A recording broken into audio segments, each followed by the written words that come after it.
শিক্ষার্থীরা তোমাদের বার্ষিক পরীক্ষার প্রশ্নপত্র পেতে ক্লাস 6 to 9 এক্সাম হেল্প গ্রুপে জয়েন করো। এই গ্রুপে জয়েন করে তুমি বিভিন্ন স্কুলের প্রশ্নপত্র দেখে পরীক্ষার জন্য ভালো প্রস্তুতি নিতে পারবে। ফেসবুকে ক্লাস 6 to 9 এক্সাম হেল্প লিখে সার্চ করলেই আমাদের গ্রুপটি পেয়ে যাবে। এই ভিডিও ডেসক্রিপশনেও গ্রুপটির লিঙ্ক দেওয়া থাকবে। আসসালামু আলাইকুম প্রিয় শিক্ষার্থীরা, কোর্স টিকার নতুন একটি ক্লাসে তোমাদের সবাইকে স্বাগতম। আজকে আমি তোমাদের সাথে আলোচনা করব তোমাদের সপ্তম শ্রেণীর বিষয়ে বিজ্ঞানের একটি স্কুলে আসা তোমাদের পরীক্ষার অরিজিনাল প্রশ্ন নিয়ে, এবং তোমাদের সুন্দর করে আমি বুঝিয়ে দেওয়ার চেষ্টা করব। দেখো, এই প্রশ্নটি এসেছে police lines school and college, Rangpur থেকে। তো তোমাদের এখনো যাদের স্কুলে এখনো তোমাদের এই বিজ্ঞান পরীক্ষাটি অনুষ্ঠিত হয়নি সপ্তম শ্রেণীর, তোমরা একটা ধারণা পেয়ে যাবে আজকের এই প্রশ্নটি থেকে। তোমরা সুন্দর মতো করে এই ক্লাসটি করো। আশা করছি তোমরা এই ক্লাসটি দেখে তোমাদের বার্ষিক পরীক্ষায় সুন্দর একটি ফলাফল বা সুন্দর একটি পরীক্ষা দিতে পারবে। তো দেখো, এই স্কুলে যে প্রশ্নটি করা হয়েছিল, সময় হচ্ছে 3 ঘন্টা, ঠিক তোমাদেরও সেম ভাবে 3 ঘন্টায় থাকবে। পূর্ণমান হচ্ছে 100 মার্ক, এবং ক বিভাগে থাকবে নৈবিত্তিক প্রশ্ন 25 মার্কের। এখানে দেখো, নৈবিত্তিক অংশে আবার দুটি পার্ট রয়েছে। একটাতে হচ্ছে এমসিকিউ থাকবে 15টা, আর একটাতে থাকবে এক কথায় প্রশ্ন থাকবে 10টা। তাহলে দেখো, প্রতিটির জন্য রয়েছে 1 মার্ক করে। তাহলে দেখো, বহু নির্বাচনী প্রশ্ন থাকবে আমাদের 15টা, এবং এক কথায় প্রশ্ন থাকবে 15টা। তাহলে 15টার জন্য আমাদের 1 মার্ক করে যদি হয়, তাহলে 15কে 15, তাহলে এখানে আমরা 15 মার্ক পাবো। দেখো, 1 থেকে 15 পর্যন্ত আমাদের 15টি এমসিকিউ দেওয়া রয়েছে। আমরা যদি দুই একটা এমসিকিউ দেখি, দেখো তো তোমাদের সিলেবাসের অন্তর্ভুক্ত আসছে কিনা।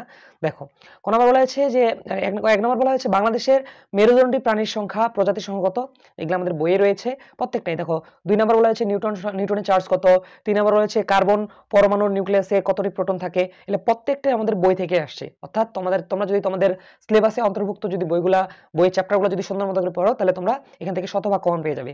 তো এখানে হচ্ছে আমাদের ক বিভাগটা, আশা করি বুঝতে পেরেছো। তাহলে ক বিভাগে আমাদের কি আসবে? আমাদের ক বিভাগের নাম হচ্ছে নৈবিত্তিক প্রশ্ন। এখানে 25 মার্ক রয়েছে, যার মধ্যে বহু নির্বাচনী 15 থাকবে, মানে প্রশ্ন থাকবে 15টি, এবং এক কথায় প্রশ্ন থাকবে আমাদের মোট 10টি। তাহলে টোটাল এখানে কত বলতো? টোটাল এখানে হচ্ছে আমাদের মোটামুটি 25 মার্ক। আশা করি তোমরা ক বিভাগটা বুঝতে পেরেছো। তো চলো আমরা এবার খ বিভাগ নিয়ে আলোচনা করি। দেখো, এখানে তোমাদের এক কথায় প্রশ্ন থাকবে 10টি। এখানে 10টির জন্য রয়েছে 10 মার্ক। ক নাম্বার প্রশ্ন বলা হয়েছে মৌলিক পদার্থের সবচেয়ে ছোট একক কি। খ নাম্বার বলা হয়েছে নিউক্লিয়াসের মোট চার্জ সবসময় কি হয়। 3 নম্বর বলা হয়েছে সবচেয়ে বেশি শক্তিশালী সেমিকন্ডাক্টর নাম কি। 4 নম্বর বলা হয়েছে একটি যৌগের কতটি পরমাণু যুক্ত থাকে। 5 নম্বর হচ্ছে সোডিয়ামকে সবসময় কিসে ডুবিয়ে রাখা হয়। তারপরে 6 নম্বর বলা হয়েছে কাপড় ধোয়া সোডার সংকেত লিখো। 7 নম্বর বলা হয়েছে উদ্দীপকের সবচেয়ে গুরুত্বপূর্ণ, উদ্ভিদের সবচেয়ে গুরুত্বপূর্ণ প্লাস্টিডের নাম কি। 8 নম্বর বলা হয়েছে যে পেনিসিলিন কোন জীব থেকে তৈরি হয়। 9 নম্বর বলা হয়েছে যে সেলসিয়াস স্কেলের পরম শূন্য তাপমাত্রা কত। 10 নম্বর বলা হয়েছে গতিবেগ দ্বিগুণ হলে গতিশক্তি কত হবে। এরকম মোট আমাদের প্রশ্ন আসবে 10টি প্রশ্ন আসবে, আর 10টির জন্য আমাদের 10 মার্ক রয়েছে। আর হ্যাঁ, এগুলা প্রশ্ন তোমরা এক কথায় উত্তর দিবে, এখানে ব্যাখ্যা বা বিবৃতি করার কোনো কিছুই নেই, কারণ আমাদের এখানে মার্ক হচ্ছে 1 মার্ক। এই জন্য আমরা কি করব, এখানে আমরা এক কথায় উত্তর দেওয়ার চেষ্টা করব। এরপরে আছে আমরা খ বিভাগ নিয়ে আলোচনা করব। দেখো, খ বিভাগে মোট 10টি প্রশ্ন আমাদের থাকবে, 10টি দিতে হবে, এবং প্রতিটির জন্য থাকবে 2 মার্ক। আর এখানে তাহলে মোট হচ্ছে 20 মার্ক। দেখো, সংক্ষিপ্ত প্রশ্নগুলো কেমন হতে পারে তোমাদের। 1 নম্বর হচ্ছে জীববৈচিত্র্য বলতে কি বোঝায় ব্যাখ্যা করো। 2 নম্বর হচ্ছে তেজস্ক্রিয়তা কাকে বলে ব্যাখ্যা করো। 3 নম্বর হচ্ছে পানিকে যৌগিক যৌগ বলা হয় কেন ব্যাখ্যা করো। এরকম আমাদের মোট 10টি প্রশ্ন থাকবে। 4 নম্বর দেখো, 4 নম্বর হচ্ছে নিউক্লিয়াসকে কোষের শক্তিঘর বা পাওয়ার হাউস বলা হয় কেন। 5 নম্বর হচ্ছে প্রকৃত কোষ বলতে কি বোঝায়। 6 নম্বর হচ্ছে বাষ্পায়ন ও স্ফুটনের পার্থক্য লিখো। 7 নম্বর হচ্ছে শক্তির নিত্যতা বলতে কি বোঝো। 8 নম্বর হচ্ছে ভাইরাসের বৈশিষ্ট্যগুলো লিখো। 9 নম্বর হচ্ছে যে অসমসত্ব মিশ্রণ বলতে কি বোঝায়। 10 নম্বর হচ্ছে অ্যান্টিবায়োটিক কি। তো এরকম আমাদের মোট 10টি প্রশ্ন থাকবে, এবং 10টির জন্য তোমাদের প্রতিটির জন্য 2 মার্ক থাকবে, এবং আমাদের এই প্রশ্নগুলো তোমাদের একটু ব্যাখ্যা করে লিখতে হবে। তোমরা চেষ্টা করবা 4 থেকে 5 অথবা 3 থেকে 4 লাইনের মধ্যে লেখার চেষ্টা করবা, যেন তোমাদের 2-এ 2 তোমরা পেয়ে যাও।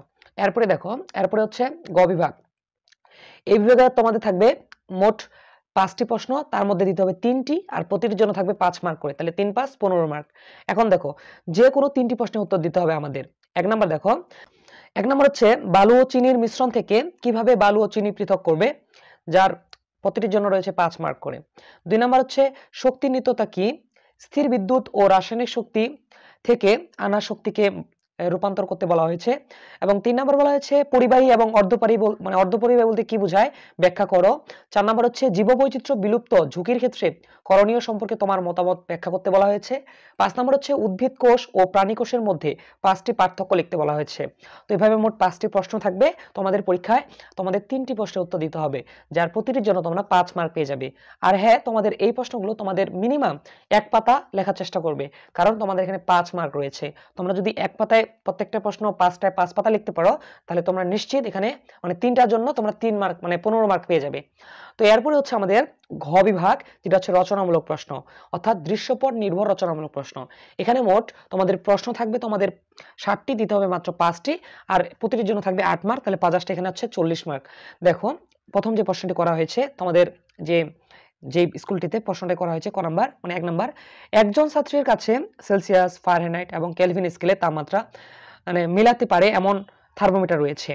ক নাম্বার বলা হয়েছে কোন তাপমাত্রায় ফারেনহাইট এবং কেলভিন স্কেলের একই পাঠ পাওয়া যায়।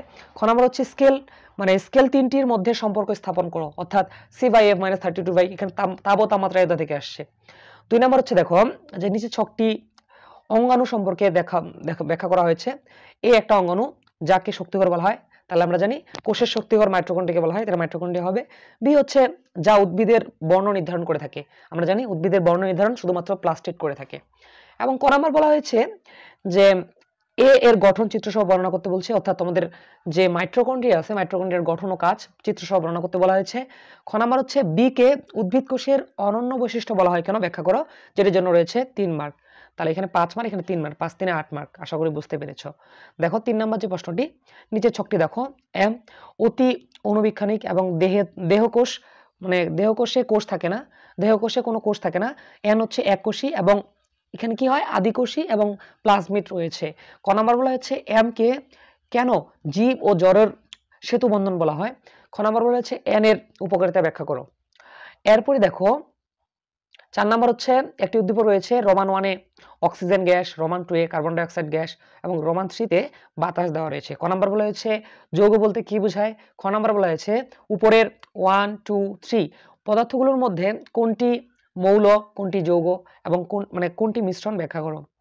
5 নাম্বার হচ্ছে কোন বিজ্ঞান শিক্ষক ক্লাসে শিক্ষার্থীদের কিছু পদার্থ সরবরাহ করে, সেগুলোর খাবার লবণ, চিনি, গ্লুকোজ, বেকিং সোডা এবং ক্লাসে দুটি মৌলের নাম বললে তাদের প্রোটন সংখ্যা হচ্ছে 8 এবং প্রোটন সংখ্যা হচ্ছে 8 এবং 12। ক নাম্বার বলা হয়েছে উদ্দীপকের পদার্থগুলো কি কি মৌলের 3টি মৌলের পরমাণু রয়েছে কিনা নির্ণয় পূর্বক এদের গঠন সহ বৈশিষ্ট্য ব্যাখ্যা করতে বলা হয়েছে। এবং দেখো এখানে আমাদের খ নাম্বার বলা হয়েছে উদ্দীপকের মৌল 2টি ইলেকট্রন বিন্যাসে চিত্র ব্যাখ্যা করো। 6 নাম্বার দেখো রোমান 1-এ যান্ত্রিক শক্তি, রোমান 2-এ বিভব শক্তি, রোমান 3-তে হচ্ছে গতি শক্তি অর্থাৎ কাইনেটিক এনার্জি। ক নাম্বার বলা হয়েছে 1 নং শক্তির বুঝিয়ে লিখো। 2-এ বলা হয়েছে 2 এবং 3 এতে বর্ণিত শক্তি ব্যবহার করো।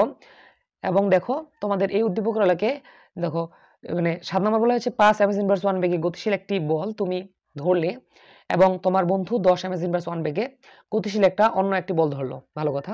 ক নাম্বার প্রশ্নে বলা হয়েছে যে বল দুটি ধরার সময় তুমি নাকি তোমার বন্ধু বেশি ব্যথা পাবে তা ব্যাখ্যা করো। তাহলে আমাদের এখানে ভরবেগটা বের করতে হবে মূলত, তোমরা আশা করি জানো এই জিনিসগুলো। খ নাম্বার দেখো বল দুটির গতিশক্তির পার্থক্য কত হবে ব্যাখ্যা করো, যেটির জন্য রয়েছে 4 মার্ক। তো এইভাবে তোমাদের পরীক্ষার মধ্যে বা যাদের স্কুলে এখনো পরীক্ষা সংগঠিত হয়নি তাদের ঠিক একই প্যাটার্নের প্রশ্ন করা হবে। এবং তোমাদের সিলেবাসের অন্তর্ভুক্ত যে অধ্যায়গুলো রয়েছে তোমরা লক্ষ্য করলা যে প্রত্যেকটা তোমাদের প্রশ্ন করা হয়েছে তোমাদের সিলেবাসে অন্তর্ভুক্ত যেগুলো প্রশ্ন আছে সেগুলো থেকেই। সুতরাং তোমরা যদি তোমাদের সিলেবাসে অন্তর্ভুক্ত যে চ্যাপ্টারগুলো রয়েছে সেগুলো যদি সুন্দর মতো করে অনুশীলন করে যাও, ম্যাথগুলো যদি প্র্যাকটিস করে যাও, তোমরা যেই টেস্ট পেপারে কিনেছো না কেন সেগুলো আশা করি প্র্যাকটিস করে গেলে তোমাদের বার্ষিক পরীক্ষায় তোমরা শতভাগ কমন পেয়ে যাবে। আর তোমাদের এখনো যাদের প্রস্তুতিটা একটু অগোছানো তোমরা আমাদের প্লেলিস্ট করে দেখতে পারো।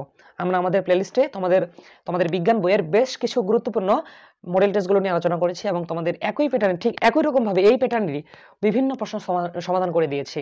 আশা করছি তোমাদের বার্ষিক পরীক্ষায় সেই ক্লাসগুলো বা সেই ভিডিওগুলো তোমাদের খুবই প্রয়োজনীয় বা খুবই দরকার। আশা করছি পরবর্তী ক্লাসে তোমাদের এই অধ্যায়গুলো নিয়ে আমি তোমাদের সাথে বাকি যে স্কুলগুলো এসেছে সেগুলো নিয়ে আলোচনা করব।